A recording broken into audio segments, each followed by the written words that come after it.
It feels like we're at least at a little bit of risk of the dreaded stagflation problem. Yeah, I think there's already evidence of that. Inflation has picked up since Trump's Liberation Day in April. Those things are not unrelated.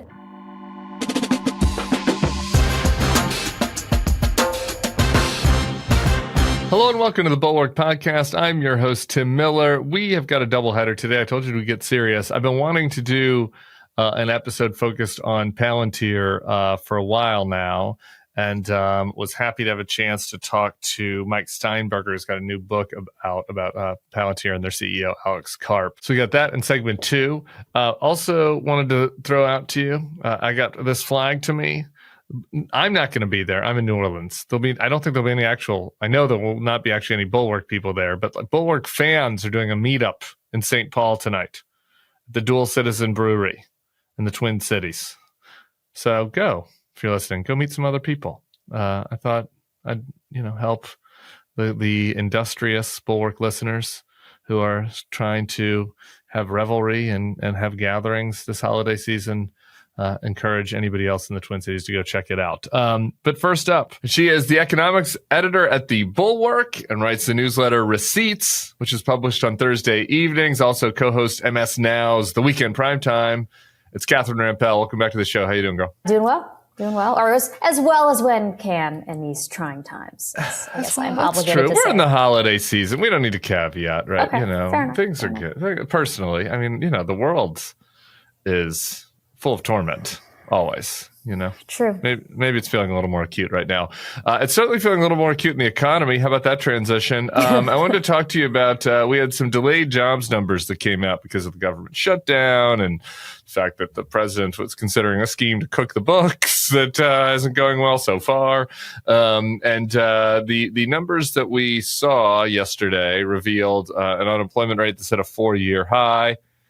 Even though I should say it's pretty low, compared to like past really bad recessions.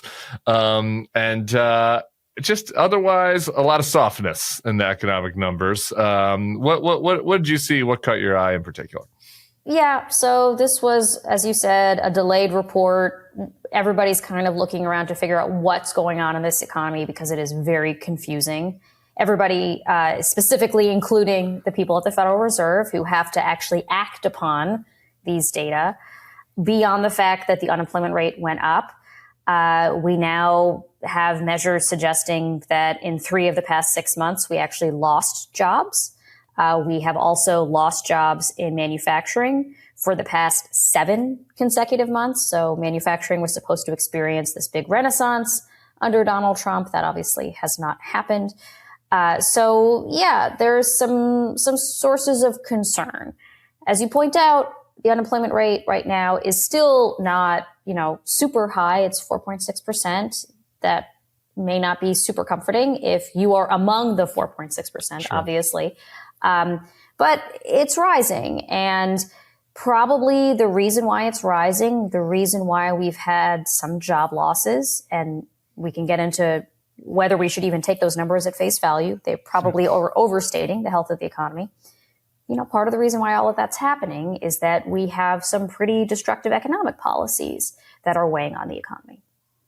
Let's talk about that, because I heard you mention that yesterday with Sam as well, which was that the Fed is looking at this and I guess determining that they think maybe the picture of the actual economy is maybe a little uglier than what even these really weak numbers are showing. Yeah. So Fed Chair Jerome Powell last week said at his press conference that the Federal Reserve staff think these numbers are probably overstating the number of jobs we're adding each month by about 60,000. So what does that mean? That means that if we had last month, as the numbers showed, about 60,000 jobs added, probably if you adjust it by what they think the error is, maybe we had no jobs added. And in previous months when we had slight job losses, they might have been much bigger job losses. To be clear, this is not an accusation that the Trump administration is cooking the books. Rather, this is about some difficulties in measurement around the time that an economy might be turning. Because based on the way that the surveys are administered, companies that are closing are no longer responding to surveys. So maybe you're only getting responses from companies that are still, doing okay. And so if you were actually to like adjust the data a little bit, in retrospect, they will do this. They will do revisions. If you were able to adjust the data, accounting for all this stuff, the economy would probably look a little bit worse. It's a methodological challenge. It's not about malfeasance. There are other kinds of malfeasance I'm worried about, and Donald Trump, I think, very much wants to be cooking the books, but there is no evidence to date that he's actually doing that. He has, for example, fired all of the people who compile the poverty guidelines, which determine who is eligible for food stamps, Medicaid, other kinds of benefits. So how is that going to work out? We don't know. He's gotten rid of a bunch of the health surveys. He's cut the funding for a number of the other statistical agencies. So they've had to cut a bunch of their measurements. So like, for example, at the Bureau of Economic Analysis, that's the independent agency that does GDP statistics, they historically have tracked a bunch of other things too, like investment in the U.S. economy by foreign companies. And they've had to cut back on a lot of those measures because they just don't have the money for it. They don't have the resources. They've lost whatever it is, like 20% of their staff this year. And all of that means that they can't measure stuff. And most of those are things that people don't pay that much attention to. But Donald Trump is making lots of very bold claims about foreign investment in the U.S. economy, and simultaneously we're making it much more difficult to actually measure if he's keeping his promises. So it's a lot of stuff like that, on climate, on the LGBT community, on people of color, on, gender in particular. There's a lot of things that they're deliberately either censoring, firing people, or just cutting back funding so much that like civil servants can't do the work that they're legally supposed to do. You mentioned that so the Fed did a rate cut in part based on assessment that the economy is even worse than the bad numbers look. As a result of that, I don't know if anybody is like me. I've been getting calls from the mortgage company trying to get me to refi over the past couple of days. I've seen some reports that actually in some places mortgage rates are moving higher after the Fed rate cut and that loan demand is going down. Rate cut also risks further exacerbating inflation issues. Yeah. Like, what's the sense of what's happening with all that? I mean, it feels like we're at least at a little bit of risk of the dreaded stagflation problem. Yeah, I think there's already evidence of that. Inflation has picked up since Trump's Liberation Day in April. Those things are not unrelated. Inflation had been sort of like trending downward for a long time, and now it's been picking back up. In addition to higher price growth, you're also seeing, as we've been discussing, some job losses and some slowdown in the economy. That's the stagnation and the inflation that, come together and become stagflation. And a beautiful word. Stagflation. Yeah. It's like groceries. Exactly. Yeah, something people don't say anymore. Yeah. Trump is actually bringing it back this time. But he literally is, because the explanation behind both of those bad things happening is tariffs, right? Tariffs raise prices. That's the inflation part. And tariffs also weigh on the economy and make it harder for businesses to invest and grow and buy stuff. That's the stagnation part. So, it's Trump again is single-handedly dragging down the economy and also making it much harder for the Fed to do its job, because the Fed is supposed to both promote stable prices and maximum employment, and tariffs make both of those objectives harder. And the thing you would do if you're the Fed to address one of those problems is the opposite of the thing you would do to address the other one of those problems. Specifically, that if you care about inflation, you would raise interest rates. If you care about stagnation, you would cut interest rates. So they're in this really tricky situation where, they're damned if you do, damned if you don't. Donald Trump obviously wants them to take one of those paths, which is to cut interest rates, which they have been doing. He wants them to cut even more. But as you point out, the real risk there is if they do what he wants, which is to like ratchet rates down to 0 or 1%, you could have a huge burst in inflation. But that's going to be the story of the next year, I think, that he's going to be really tussling with the Fed. He's, going to put it in a chair, but he's trying to put some kind of sycophant on the Fed board as the new chair to replace Jay Powell. We'll see who he ends up choosing.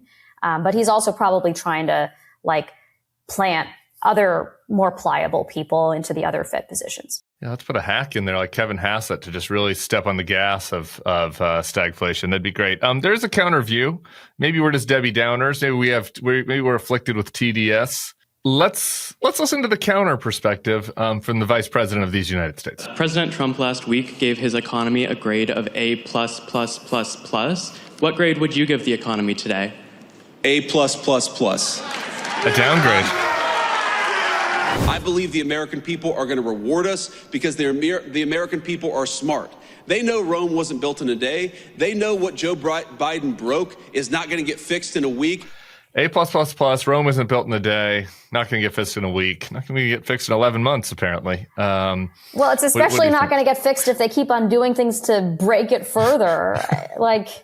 It is true that Donald Trump came in promising something that he could never deliver, which was to lower prices. That is not something a president can do, at least not with the aggregate price level. If the overall price level in the United States were actually falling, if we were experiencing deflation, that would mean if the economy is very sick, like that's what happened during the Great Depression.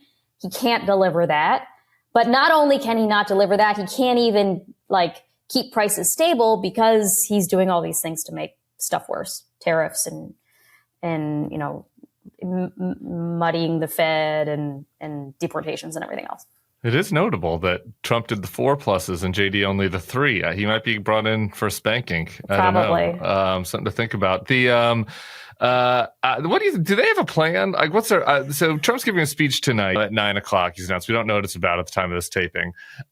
My guess, we get to see if I realize this is sort of the pundit crystal ball attempt here, is that he's going to mention that they're going to have Trump bucks coming for people, Santa Trump. I don't know if I'll actually do that tonight, but that they've been talking about that as a possibility, that the tariff revenues have been so great that we get to reward the American people by giving them some of the money back that they've given to the government through taxes and tariffs. The American people didn't do it. The foreigners, the evil foreigners are paying the tariffs, according to Donald Well, that's Trump. not how, at my coffee shop, it tells me that what my Really? additional tariff cost is. We love the people at the French truck for just like the little dig at the Trump administration is letting us know what the little tariff cost is. So that is costing me, not the I'm aware. The Colombian coffee bean farmers. I know you're aware. That's one potential thing. Do they have another? What is the pitch for how it'll get better? I think the only plan Donald Trump ever has is sending out a check with his name on it. And he has been pitching that for months now, both as a solution to people complaining about affordability, as a solution to people complaining about their healthcare premiums specifically getting more expensive. Just send people money. Donald Trump specifically is often claiming that he can use the abundant tariff revenue to pay for all of that. Of course, they've also earmarked the tariff revenue to pay down the debt. Yeah. And free IVF. Didn't we float for the tariff money is going to pay for free IVF? Everything. There's just so much. There's unlimited tariff money to pay for everything. Of course, that's not the case. And in fact, the Supreme Court may soon rule that they have to give all that tariff money back to your coffee purveyor and other companies that have What actually would happen if that happened? And they would challenge it, I guess. And who do you challenge? Yeah, I don't. Well, this would be the Supreme Court. So what would happen here? There would be, in one sense, it could be like a real shot in the arm to the U.S. economy, because all of the sudden you have your coffee shop, but retailers and every other company in America that has been footing the bill for these tariffs, suddenly they get a big cash infusion, and they can start paying the bonuses that they've been holding off on, or they can start buying up more inventory that they need, whatever it is. So that's one possibility. Now, a lot of companies have already been counting on that happening. So you may not actually see a big change in behavior. They're already assuming that the tariff money is coming back to them. And so that's part of the reason why they may not have been raising prices as much as had been predicted, or haven't been cutting back as much. So I think you'll see some limited stimulus, ironically, from the Supreme Court, undercutting Donald Trump's primary economic agenda. So you'll see that. I don't think you'll see prices come down. Probably paired with some dubious attempts at new tariffs, though. Oh yeah, that was challenged. going to be part two of all of this, which is that the Trump administration has already been lining up alternative tariff mechanisms, which, to be clear, they could have been doing all along. Like, there are a bunch of things that they could have done that would be on more solid legal footing than what Trump has been doing, but they require some process and an investigation and reports and things like that, not just Trump like sneeze tweeting a new tariff rate. So yes, they're already lining that stuff up. And to some extent, they could probably cobble together the same kinds of tariffs that they've, or at least similar tariffs to what they've been doing, just through a different legal authority. Those will still be challenged. They take a little bit longer to put in place, and they might be a little bit harder for him to use as leverage when he's beating up on our allies, right? Because he can't just suddenly say, aha, you, France, you've pissed me off today, so I'm suddenly going to have a new tariff on French wines or whatever, or EU wines.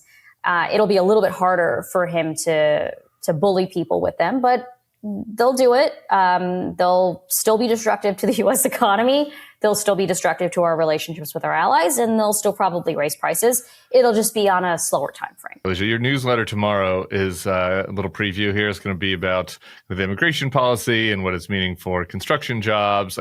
Talk about how that, I know we talk obviously on this pod a lot about the humanitarian side of this horrific immigration policy, but talk about what the economic impact is, what you're seeing. Yeah. So there has been a rash of these immigration raids on construction sites, particularly on residential construction sites, where it seems like immigration agents are just kind of driving around and looking for a house in a suburban neighborhood that is having its siding redone and then rounding up all of the Latino looking immigrants who are working on it. This has happened in a lot of different places around the country. I think actually there was a case recently near you, right? In one of the NOLA suburbs where, yep, exactly. That's what I was thinking of, where they, rounded up some roofers. Yeah. And in Minnesota this week, there was another case where some immigration agents basically roped off a house that was under construction where, it wasn't even quite a house yet. It was the framing of a house.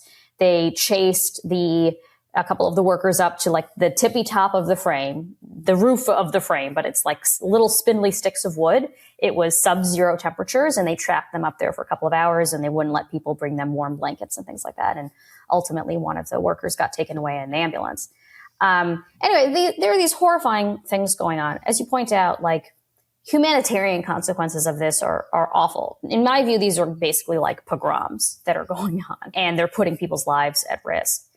But beyond that, there's this question that has been nagging me about why aren't the companies that are hurt by this doing more? Even if they don't care about the dignity and safety and health of their workers, which they should, presumably they care about their bottom line. They're losing workers. They're potentially losing customers. It's become a lot more difficult for them to just do their jobs. Particularly since, like I said, they're not just going after people who are undocumented. They're rounding up anyone who looks Latino, including U.S. citizens. There's a big case over one U.S. citizen who's been arrested multiple times in Alabama, detained multiple times in Alabama, working on construction sites. So you'd think that the construction companies would push back a little bit, and they haven't, or at least not very publicly, not very vocally. We're coming to the end of the year. I'm doing some taxes. You're starting to think about big life questions. One thing to start to consider is your trust and will. Trust and will turns estate planning from a when I have time task into a quick, straightforward process, ensuring you're protecting your family's future today. You can go to trustandwill.com/bulwark to get 20% off their simple, secure, and expert-backed estate planning services. I mentioned the other day, I'm not a big paperwork man. I don't like paperwork, don't like chores. So it's ominous to think about, doing a will and trust. It feels like a lot of paperwork and a lot of time. But Trust and Will makes it super easy. Their website is simple to navigate, plus all your information and documents are securely stored with bank level encryption. Easily share all your estate planning documents with trusted friends and family. Each will or trust is state-specific, legally valid, and customized to your needs. Each will or trust is state-specific, legally valid, and customized to your needs. Add some peace of mind to your future with Trust and Will. Go to trustandwill.com/bulwark for 20% off. That's 20% off at trustandwill.com/bulwark. I did notice on the jobs report that there was an uptick in construction jobs. And would this be the JD case here that like doing this has created some jobs for U.S. born Americans? And it's a tiny uptick. It was like 20,000 jobs or something. Yeah. But could there be something to that? And no, I don't think so. These are jobs these are very demanding, difficult, backbreaking jobs. They're very hard to fill. It's not like I think Americans were being turned away from these positions. In fact, construction companies have been complaining about labor shortages for years at this point. So it's not like if you get rid of the immigrants, suddenly there'll be a lot of new openings for Americans. Again, I take all of these numbers with a grain of salt because there are a lot of measurement issues right now. If you took them at face value, what might be going on? Well, there is a huge need for new housing, right? Housing prices have gone through the roof. People need new homes. And so I think there's still demand for new homes. The question is, will there be workers to build those new homes? But if there are any workers available, yes, I think firms are scooping them up.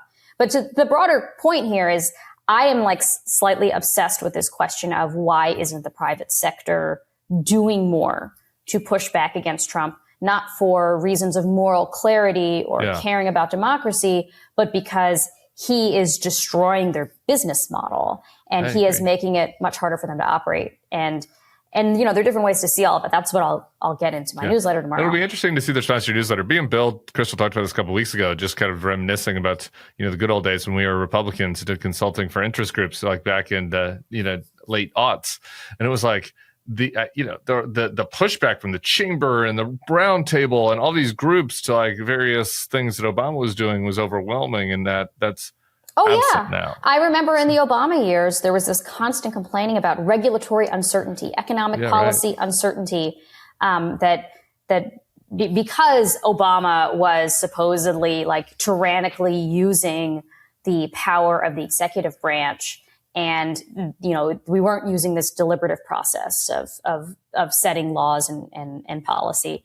And today, as I just said, it's like Trump just has like a fat fingered tweet about tariff rates and that will jack up rates, fivefold from 1 minute to another. And you don't hear very much from these interest groups. I understand why individual companies might be worried about sticking their neck out, an individual home builder or a law firm or others. I get that they don't want to put a target on their back, but the whole point of these industry groups is that they are supposed to represent the collective interest of businesses, whether in, a particular sector or, like you said, chamber or business roundtable nationwide. And they're supposed to like shield some of the individual companies from being a target. And even they are pretty mum. Very mum. Yeah. All right. Last topic, last bad sign about the state of affairs and our failing competition against China and the way that Donald Trump's failing our economy. The pioneering American maker of Roomba, iRobot, said that it has filed for bankruptcy. Control of the company will be taken over by its Chinese supplier. It's sad. Yeah, I feel like Roomba is a nice, tidy little allegory of how both parties have completely failed business, in particular manufacturers, for that matter. So Roomba, is this sort of iconic American company in that I think it was the last of the domestically made robot vacuum makers in the United States, which is like a pretty niche thing. I don't know if it's of strategic. I had a Roomba. Yeah. I just mean I don't know if it's of strategic interest for us to have a U.S. Doesn't hurt. robot vacuum company, but apparently politicians think otherwise. They think we should be making everything here, including tube socks. So, so this company was started by MIT grads in the 90s, I believe. They had their big hit. It was robotic experts. They had their big hit with Roomba. The company is called iRobot. That they had their big hit with Roomba in the early 2000s, and there were all of these viral videos of cats and babies riding around on these little robots. By the 2020s, they were facing more intense competition from Chinese vacuum makers, and they planned to sell themselves to Amazon for like $1.4 billion. And of course, the left was very upset about this because Amazon, big bad company, they're not allowed to buy anything because big is bad. There's like this whole theory of the case on the left and the neo-Brandisians. And there were all of these like crazy, almost conspiracy theories about, Amazon's going to like have the map to your living room and that's going to be really bad. Oh, you're laughing, but it's seriously true. Like, because they couldn't really come up with a traditional consumer welfare based argument for why it would be so bad if Amazon, which didn't already have a robot manufacturing arm. They're very concerned about monopolies in the vacuuming space. Yes, exactly. So, the FTC in the United States wanted to take this down. They didn't really have the legal tools to do so. There's some evidence that they coordinated with their European counterparts who have a much broader remit. The Europeans basically blocked this merger. Meanwhile, iRobot was like, hey guys, we're like maybe going to go out of business if this merger doesn't go through. Amazon ultimately abandoned it because it was clear that it was going to get blocked. Like I said, it would have been tough to win in US courts, but in the EU, it works differently. And then there was a whole investigation in the House about this coordination thing. Did Lena Khan, the FTC chair, like illegally coordinate with the Europeans to do what she couldn't do under US law, whatever. Then Trump comes in, tariffs away any hope of their survival because they do need inputs from abroad. Sure. And now the Chinese own it. Yeah, for cents on the dollar. So it's like, the stupidity of both parties really took this company out of commission. And again, like I don't know if it really matters if the Chinese own this company going forward, but if the objective... It matters. It matters. We need to beat the Chinese at something. Yeah. We can't beat them at the robot vacuums. This was American ingenuity. We've handed it away. Yeah, I mean, my general view is we overweight the value of manufacturing in the U.S. across the board. Like it's about pride, all right? It's about guess. Pride and patriotism. But whatever, let's say you grant people the objective of like, we want this manufacturing renaissance. We want to make more robot vacuums so cute little babies and cats can ride around with them and create YouTube content, whatever. With an American-made vacuum, we're doing everything we can to undermine the possibility for U.S. companies to build products like that. I did a massive rant about people got to watch out for the great power struggle on this podcast of the Bulwark versus China, because I'm so unhappy with the way that Donald Trump is prosecuting that. We have to get to other topics today, but if people want to hear my 20-minute rant about this, was not my best rated YouTube video, but it's okay. The momentum is building. I'll put a link in the show notes. Catherine Rampell, thank you for your expertise as always.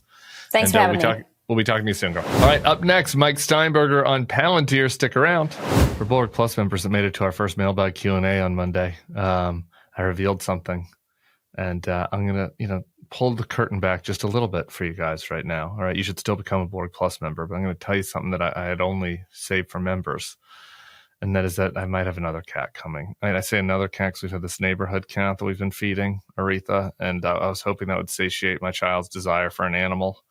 And that has failed. And so her birthday's coming up next year, and my will to fight is fading. And here's the thing. The good news for the new cat, if that happens, is that they're going to be fed damn well by Smalls. This podcast is sponsored by Smalls for a limited time. Get 60% off your first order plus free shipping when you head to smalls.com/thebulwark. Smalls cat food is protein-packed recipes made with preservative-free ingredients you'd find in your fridge. It's delivered right to your door. That's why Cats.com named Smalls their best overall cat food. Starting with Smalls is easy. Just share info about your cat's diet, health, and preferences. Then Smalls puts together a personalized sampler for your cat. No more picking between random brands at the store. Smalls has the right food to satisfy any cat's cravings. Plus, with Smalls, one thing that the neighborhood cat that Aretha likes is the treats. It's not just the regular cat food, the little cat treats. It's how my child kind of, moves Aretha around by the nose by shaking the cat treat bag. Then Aretha follows. Apparently they're yummy. I haven't tried them myself. The team at Smalls is so confident your cat will love their product that you can try it risk-free. That means they'll refund you if your cat won't eat their food. What are you waiting for? Give your cat the food they deserve for a limited time because you are a Bulwark listener. You get 60% off your first order plus free shipping when you head to smalls.com/thebulwark. One last time, that's 60% off your first order plus free shipping when you head to smalls.com/thebulwark. He's a contributing writer to New York Times Magazine. He's also the author of the new book, The Philosopher in the Valley, Alex Karp, Palantir, and the Rise of the Surveillance State. It's Mike Steinberger. Hey, Mike, thanks for coming on the show. Thanks for having me. Happy to do it. Look, as I was reading your book over the weekend on Palantir, I came to the realization that I'm much more familiar with the narrative and discourse around Palantir and how they kind of exist in the public conversation than I am about the nuts and bolts of the company and what it is it does and its origin story. So I assume a lot of listeners are in the same boat. So I kind of wanted to start there before we got into the politics of Palantir. Give us a little 101 about the company, what it is they do, and maybe a brief origin story. Yeah, there's a lot of mystery surrounding this company. Part of it is because much of the work they do is shrouded in secrecy. They work with the CIA and the Mossad and other intelligence services. They're at the forefront of autonomous and semi-autonomous warfare. So there's a lot that they can't talk about publicly. But in brief, Palantir is a technology company that specializes in data analytics. It sells software platforms that enable organizations to make better, faster use of their own data. These are typically large organizations like the U.S. Army, which is a Palantir client, and Airbus, which is also a Palantir client. They collect massive quantities of data on a daily, even hourly basis. Data is messy to work with, and there's a lot of it. Palantir's software helps them bring order to this chaos, if you will, and then helps them find answers in the data. Users run queries, and the software finds patterns, correlations, connections, trends in the data. So you can think of it almost as a digital detective board in some sense. And Palantir has its roots in the war on terrorism, and it was created essentially to help the U.S. government find terrorists. So that's very much a digital detective board. Very powerful technology, pulls in a lot of data very quickly and generates answers very quickly. You talked about the kind of how it came out of the war on terror, which I guess I realized, but the degree to which the company's original myth, and not really a myth, actually a reality, where you were writing that how candidates initially, including just kind of engineers and people that were behind the scenes, had to demonstrate to the founders that they had a passion for defending Western civilization and killing terrorists. Yeah. That was part of the original deal. Yeah, if they detected in any job candidates, a kind of desire to just collect lots of stock options and get rich quickly, if they sensed that they were just in it to make money or were squeamish about the company's mission about killing terrorists, they would not get the job there. So if you were going to be a successful candidate at Palantir, you had to show great enthusiasm for the mission, which was, to help the U.S. in the war on terrorism and more broadly to defend the United States and the West. That was the company's mission. That's what they told themselves from the start. You mentioned it's kind of like a digital detective board. I'm still trying to kind of figure out exactly the scope and scale of what they're offering, right? Because on the one hand, it sounds like software. It sounds like it could be like Salesforce, it could just be like a software platform. Yeah. But then, and your opening anecdote, you talk about how Palantir was brought in during the Biden administration to help with the Afghanistan evacuation. And as you write about it, it's I don't have it right in front of me. I think it was 150 staffers from Palantir went into the Pentagon and into the White House and were working side by side with government employees. So, to me, that's more than just offering a software product. Oh, no, it's more than that. And that's always been kind of the wrap on Palantir is that, it's a technology company, but there's also a strong consultancy aspect to it. Less so nowadays, but it's certainly in a case like that when basically, Biden had ordered, the withdrawal and then expediting the withdrawal, and to put that into effect required not just the technology, but a lot of hands-on help building out these virtual pipelines to merge data between government agencies. So they still do that sort of stuff. I mean, they call it a surge, where they put a lot of people on a problem, and a lot of their work begins in moments of crisis. So that's what they do. So yeah, it is very powerful technology, but sometimes it also needs, the help of their, what they call forward deployed engineers. So a combination of man and machine, if you will.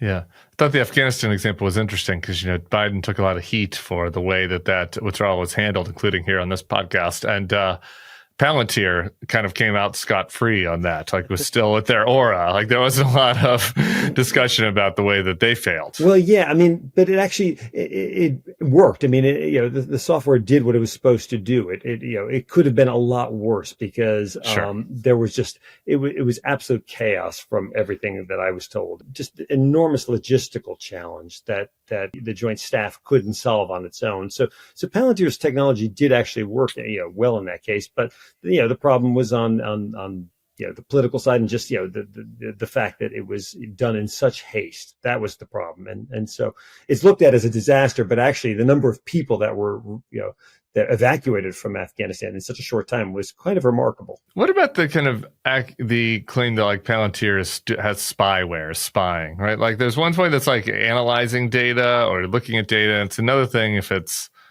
watching. Well, it's also important to understand, that it's not surveillance technology.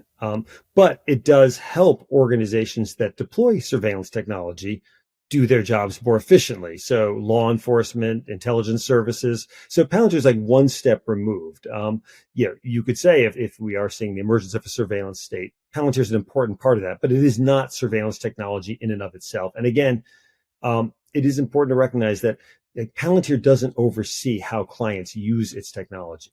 It is not monitoring the way the CIA is using it. It's not monitoring how Airbus is using it. It's the clients who use it, as with any other software program. I'm going to dig in some of that and some of the controversies and things that the concerns people have about it. But the book also gets into the founder, or the CEO, really, Alex Karp. The founder, people always say it's like Peter Thiel's Palantir. So let's start with that. I mean, he was the founder, it was his idea, but like, is he in board meetings? Are him and Alex talking? Like, what's his relationship with the company at this point? The idea for Palantir did originate with him. It grew out of PayPal. He had this idea after 9/11 that the anti-fraud algorithms that PayPal had developed could possibly be reconfigured to help the U.S. government in the war on terrorism. So Thiel had the idea for this. He and Karp were classmates at Stanford Law School. They reconnected after Karp went off to Germany and to pursue a doctorate. Karp came back to the Bay Area. That's when they reconnected. And at that point, Thiel was trying to get Palantir off the ground, but he has never had any day-to-day involvement with the company. Certainly not since the earliest days, anyway. However, he is the chairman of the board. And he and Karp are very close. They're close friends. It was an interesting relationship in that. Friends? It's hard for me to imagine Peter Thiel actually having a friend in the way that I describe friends. Well, are they colleagues or friends? I think they are friends. I know they get together for dinner periodically. But I would not be in a position, even after all this time working on the book, on being able to comment on just how close that friendship is and whether it's the kind of friendship that you and I think of as friendship. I don't know. But they're both a little neurodivergent. And Karp is like embracing that term for himself now. So I mean, the way that they think about friendship is probably different from the way I do. I think it's a little different than you and I going out for beers with friends. It's not the same thing, but they do consider themselves close friends. What was interesting was they were political opposites. I mean, part of the reason they bonded at Stanford Law, they bonded over their shared dislike of law school. They were both miserable in law school, and they liked to argue. They liked to argue with each other. Karp considered himself a socialist at the time, and Thiel, of course, was famously already a libertarian. And so there's been this interesting thing for most of Palantir's history where you've got Karp, I'm a progressive, Thiel is libertarian, drifting further and further to the right. And it was actually a useful tension, shall we say, for Palantir, because Thiel's been a polarizing figure for years. And yet you've got this company at the nexus of technology and national security being run by this guy who looks like a mad professor, Karp, and who says, I'm a progressive, I'm a neo-socialist. And if it didn't assuage concerns that people had about Palantir, it kind of threw critics for a loop a little bit for a very long time. When you put it that way, it's kind of similar to my love story with my husband. He was a Democrat, I was a Republican. We've met in the middle as kind of neoliberals now. Peter was a libertarian. Karp was a neo-socialist. They've met in kind of a desire for authoritarian fascism. And so, it's a little different in that sense. Well, it is. And actually in the last couple of years, I would say that Karp has definitely moved. One of them has moved, and it's not Thiel, it's Karp. Karp is now much more closely aligned with Thiel's views, certainly on issues like immigration.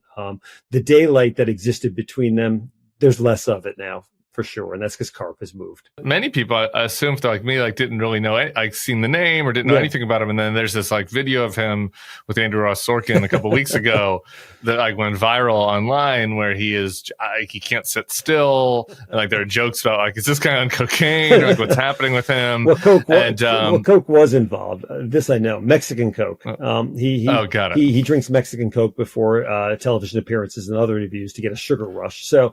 As for other, I can't comment on other stuff, but I do know that was involved. But, so tell us about this guy. I mean, besides the origin story with Thiel, what else should we know about Alex Karp? Interesting backstory. Grew up in Philadelphia. He's biracial. His father's a Jewish pediatrician. His mother's Black, an artist. Very left-wing household. I mean, as he tells it, he and his brother spent a lot of time as kids being taken to anti-war rallies, anti-nuclear rallies by their parents. Karp is severely dyslexic. Pretty young age, he kind of came to feel that he had some marks against him, some strikes against him in this world, being biracial, Jewish, with a learning disability. And he carries this very acute sense of vulnerability into adulthood and essentially carries it right to Palantir. Palantir's mission resonates very strongly with him because he thinks that only in a society that offers robust protection for minority rights and where the rule of law is a very powerful force, can someone like him with his background survive and prosper. So when Palantir talked about defending the West, for most of Palantir's history that meant defending liberal democracy, and Karp took that very personally. In some sense, you could say Palantir existed to help make the world safe for Alex Karp. He believed he was doing helping make the world safe for millions of others, but it was a very personal mission for him. And you're right at this point. He's his biggest fear at one point is fascism, right? Yeah. And is protecting the West. And this is where things start to come into tension with now, right? Yeah. With what your perception is of what Trump is doing, and they're doing work with ICE. They're doing work with, as we've mentioned, the surveillance state. How does he kind of process that? The idea that, the mission of the company is to protect Western civilization and liberal democracy, and that now there are threats to that coming from kind of inside the house. Yeah. Well, interestingly, you don't hear much about liberal democracy anymore. When he talks about defending the West now, it's not really about defending liberal democracy. It's about defending the West as a sort of cultural entity. And in that sense, he is very much aligned now with Thiel, because Thiel, years ago, he wrote this famous essay in which he said that democracy and freedom, by which he meant economic freedom, were not compatible. He was on the side of economic freedom. So Thiel's conception of the West was, something as, basically a bunch of countries bound by a shared Judeo-Christian ethic and, by varying degrees of adherence to the free enterprise system. Karp had a different view. Karp's view was Palantir's view. But now with Karp, certainly in the last few years, even before Trump returned to office, but especially since Trump has returned to office, when Karp talks about the West, it's as a cultural entity. He's not talking about it as a political project any longer. And his views have shifted on that, for sure. And you mentioned that the views shifted maybe even a little bit more aggressively after October 7th. It's an interesting, when you think about how he kind of processes his cultural identity, and you kind of write about this, about how he's very in tune with the Jewish side of it, and defending Israel as part of defending the West. Feels less in tune or less comfortable talking about, at least, you know, kind of the like the biracial side of it with his mother.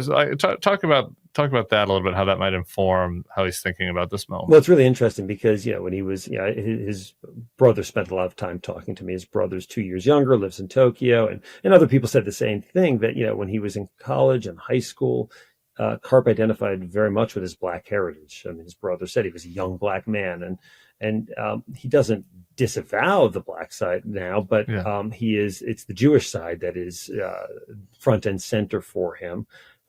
It's been that way for years, and October 7th was something that obviously it shook many people, but shook Karp to a great extent.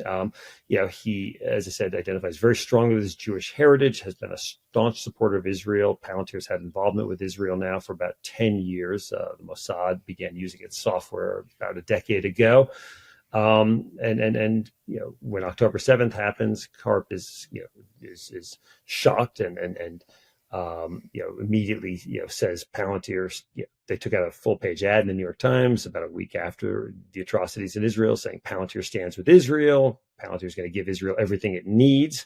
Well, it's another miss for the intelligence gathering software, I guess I should say. I don't know that.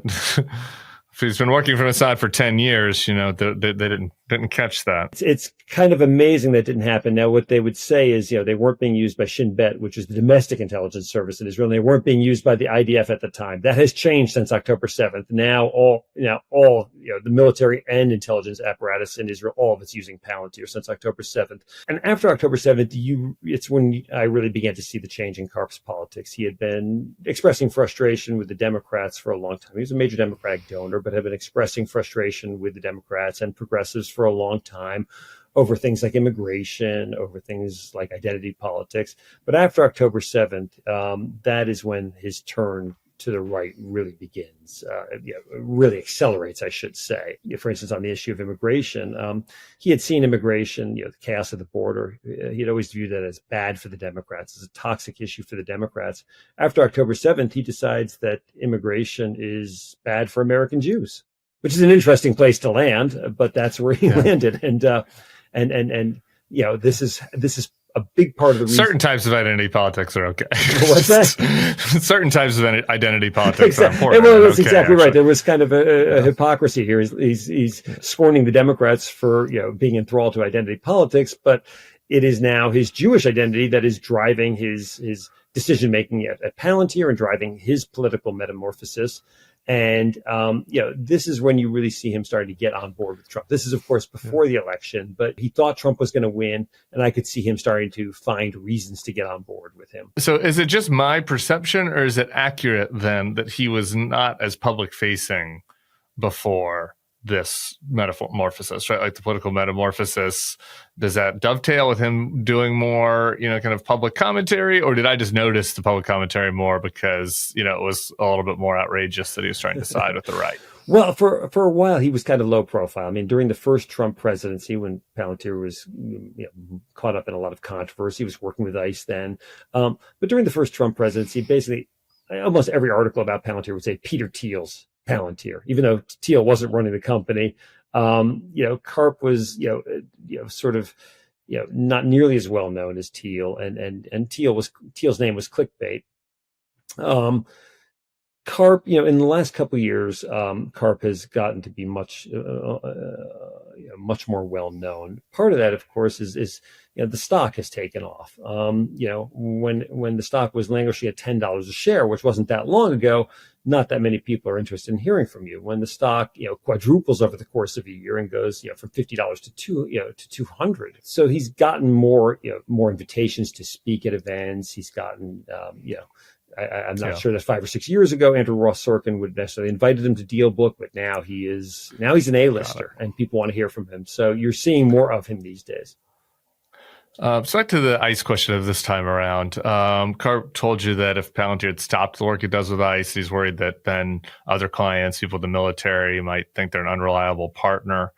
And so I want to hear more about that conversation. And, you could imagine, I made the joke about Benioff earlier in Salesforce, but like Salesforce was on their platform to ICE too, which I don't I don't support. But like, you can imagine a situation where Trump is coming in, they're claiming they're going after criminals. This is in line with Palantir's mission. They're like, hey, we're going to help you find these really bad guys, the drug traffickers, maybe even terrorists that have gotten into the country, and you can use our platform to do that. Now, after we have enough months here to see that like that isn't really the main goal, and they're going after and hassling a lot of regular people, and they're hassling a lot of citizens even, or people that haven't committed any crimes. I'm just wondering how he's thinking about their partnership now. Well, I mean, he's given no indication that he's having any misgivings about it. During the first Trump presidency, as I said, Palantir was very involved with ICE. It was working with another part of ICE. So it was only kind of tangentially involved with removal operations during the first Trump presidency, but there was a lot of controversy surrounding its work with ICE. Karp, kind of took it as a backhanded compliment because other tech companies were also working with ICE, but Karp figured that, he said anyway, that part of the reason people were targeting Palantir back then was because they knew that the software was really good. But he also made clear that he had misgivings about Trump's immigration crackdown during the first Trump presidency. In fact, he said to me at one point that if he'd known where things were going, he might not have signed the contract with ICE. This time around, he's not expressing any misgivings. He is expressing full support for what Trump is doing.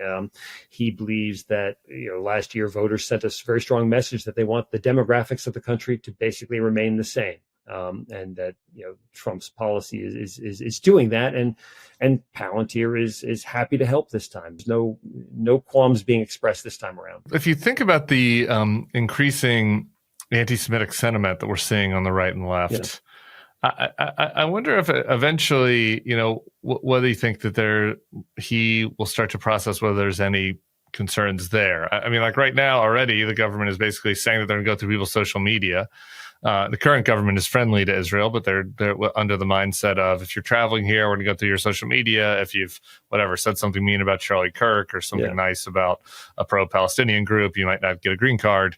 It's not hard to imagine the other that flipping, right, under a different type of administration where they decide that if you're too supportive of Israel, then we don't want you in the country. Does that concern never get raised by him? I guess I wonder. It's a great question. The thing is, I mean, one thing that's important to know is that, he went to Stanford Law School, then he went to Germany to pursue a doctorate and go to the University of Frankfurt. Liked the German culture. Exactly. He went right there. And he did his dissertation on the rhetoric of fascism. So whereas, with some of these other tech bros, you see them spouting off online, and it's just like, have you ever read a book? Right. It's just like the ignorance is. He's read books and he learned German, and you said he studied with Habermas. Exactly. And he can't plead ignorance, and he knows where this sort of stuff goes and where it can lead. And when you see people being grabbed off the streets in broad daylight by masked law enforcement officials. We've seen this in other countries, and it typically doesn't end well. And it's an interesting discussion because, and I've said this to him, and he kind of deflects, but it's like, tell me one place where right-wing authoritarianism has come to power, where if it hasn't started with the Jews, it doesn't land on them at some point. And that is, that has got to be the concern. And it's, whether it's, anti-Semitism on the left or what we see now, this outbreak of anti-Semitism on the right. And I've made this point as well to him, and he doesn't disagree. He's always maintained that Trump is not an anti-Semite, and it's fine. Okay, if you don't think he is, that's fine. But the point is, he's created this permission structure. This is beyond him at this point. Now people feel very, very free to express bigotry in a way that wasn't the case 10 years ago. These sorts of things don't end well. Whether you're Jewish or Muslim or Latino, it's just I wonder what he thinks about the brand concerns now. Like you mentioned, obviously throughout the book there is, he's has some bitterness a little bit in about the perception of Palantir, and how your shared alma mater isn't calling him to be a donor or whatever because they're worried about brand association. That's only gotten worse, and it's starting to come from inside the house. Like I noticed on I forget which interview it was, but on Theo Von's, I think it might have been an interview with JD Vance. It was an interview with another right wing figure. He talks about how he's concerned about Palantir. Oh, he was talking about with Rogan. With Rogan. Yeah, there you go. Yeah, it was with Rogan. Yeah. And to me, okay, so now like the brand concerns for him are starting to, like, it's easy to say, oh, these effete liberal elites at the universities don't like us, screw them. But now, now it seems like the concerns about, the extent of the power, how they're working with the spy agencies, civil liberties are expanding within, folks that he might care about their feedback. And I wonder if that's on the radar over there at all. Oh, yeah, no, for sure. In fact, a couple months ago, the New York Times ran a story saying that Palantir was essentially helping the Trump administration build a master database with all our personal data. And Palantir, reacted with fury. A lot of that was driven by the fact that elements of the far right, notably Nick Fuentes, picked up on this, and all of a sudden Palantir was in the crosshairs of these MAGA adjacent people, specifically Fuentes. They were saying, why is Donald Trump, the ultimate victim of the deep state, getting in bed with the company that is the deep state, and so forth. So they are very attuned to that. I think Karp and his colleagues are much less concerned about blowback from the Democrats if the Democrats get in power. And part of this, and part of this is based on why. I mean, it's not crazy for me to imagine that a Democratic president in 2029 would say, we're canceling all contracts with Palantir. Part of it is based on experience, because there was a lot of that talk after the first Trump presidency, and the Biden administration didn't do anything. Did not whip out. They thought Biden was anti-tech. They might get a different kind of leftist next time. Well, no, it's true. They should be careful. It's true, but I think part of it is that they think that, first of all, the second Trump presidency, they see it as a massive opportunity, and that's part of the reason their Karp is all in with ICE this time. Is they see this as a massive opportunity. It's a huge government contractor as it is, but they see this as an opportunity to become even more deeply entrenched in the bowels of government, if you will, to the point that it would be very hard and very disruptive to switch vendors. But they also, and again, this is based on experience that, Palantir. Maybe the next Democrat will decide we're not trying to do immigration enforcement, so it's not that hard to switch vendors, actually, because we don't have it. We don't need a new vendor at all. We're just going to get rid of this one. Maybe, but I think based on what they experienced with Biden and just what they kind of experience in general. I mean, for instance, ICE itself. This was the kind of the amazing coda to the controversy during the first Trump presidency. ICE itself tried to terminate the contract with Palantir when Biden became president, after Biden became president, not because of the controversy, because it thought it could develop similar capabilities in-house. And it didn't work out. They came back to Palantir and re-upped with Palantir. And so this has been Palantir's experience throughout. Karp's view is like, he's kind of, he's kind of like the Jack Nicholson character in A Few Good Men. It's just like, you may not like me, you may not respect me, but you need me. And that's very much his attitude. And I think he believes that, whatever blowback Palantir might suffer if the Democrats come into power, it's not going to be enough to significantly hurt the company's government business. There's not going to be, the retribution will not be enough to really damage the company. We'll see if he's right. I don't know if he is. Yeah. I don't know. It feels like there's a little hubris to that, because it's interesting how, in some level, they're responsive to the criticism. Like, you can imagine a different world where Palantir wants to be as low profile as possible. You don't have to imagine that, actually. That was their policy for a long time. Now you've got Palantir, huge advertisement during the Army Navy game. They're selling tote bags, Palantir, and it does feel like they're trying to brand themselves, and that could that could lead to backlash. There's right? that, and the other thing is too, he is obviously very outspoken in a way that other tech executives aren't, and this is very much a reflection of his personality. The guy likes to argue. Many of our conversations were essentially arguments when I was reporting the book. It's like, he likes to engage in intellectual combat.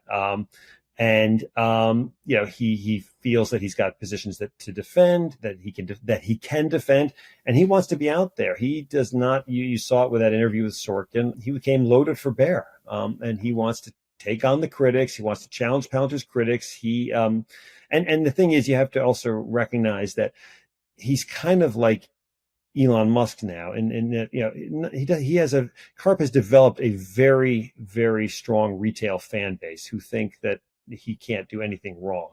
So those are the people that's the audience he's playing to. So while people saw that interview or they see other interviews and they say, what the hell is with this guy?